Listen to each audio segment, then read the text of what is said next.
तुमच्या समोर मी दीपक आबांना सांगतोय की तुम्ही इथल्या सगळ्या तालुक्याचा पाढा वाचलात, पण हे निवेदन मी आता हातामध्ये घेणारच नाही. तुम्ही आमदार होऊन विधिमंडळामध्ये आल्यानंतर जर तुम्ही मला हे दिलं तर मी सगळ्या गोष्टी मंजूर करणार. बरोबर ना? आता तुमच्यावरती आहे दीपक आबांना पाठवायचं की नाही. तुम्हाला पाठवावंच लागेल. पण एक काम करायचं, मला सांगा जरा, रेल्वेमध्ये कोणाची ओळख आहे का हो? नाही, एक तिकीट पाहिजे. आहे कोणाची ओळख? 23 तारखेचं एकच तिकीट पाहिजे, आणि ते सुद्धा गुवाहाटीचं. मग परत जाऊ दे त्यांना. काय झाडी, काय डोंगर.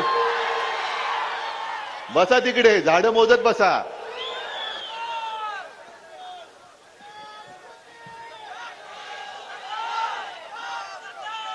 प्रत्येकाचं एक नशीब असतं. देव संधी देत असतो. त्या संधीचं सोनं करायचं का माती करायची हे ज्याचं त्यांनी ठरवायचं. गेल्या वेळेला एका गद्दाराला आपण उमेदवारी दिली, तुम्ही सगळ्यांनी त्यांना संधी दिली, आणि त्यांनी नुसतं संधीचं नाही तर आयुष्याचं मातेरं केलं.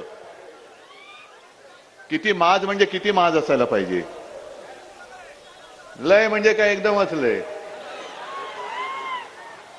पण ज्यांनी त्यांना मोठेपण केलं होतं त्यांना माहिती नव्हतं की हेच सगळे जण त्यांचा माज सुद्धा उतरवू शकतात.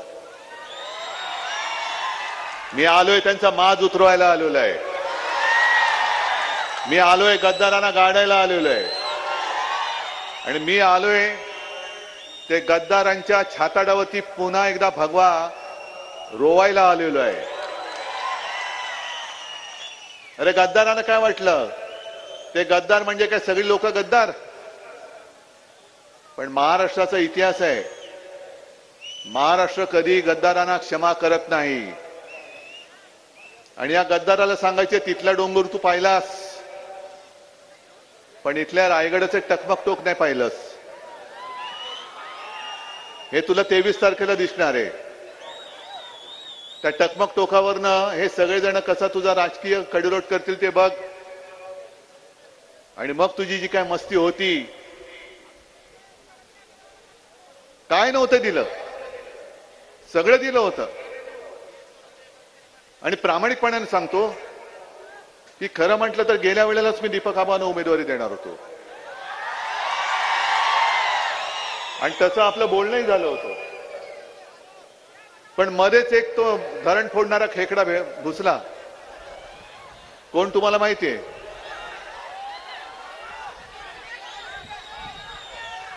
आणि त्यांनी सांगितलं की साहेब माझं ऐका, हा 100% निवडून येतो. म्हटलं ठीक आहे. मग दीपक आबांना मी हात जोडून विनंती केली की आबा जरा माफ करा, असं मला करावं लागतंय.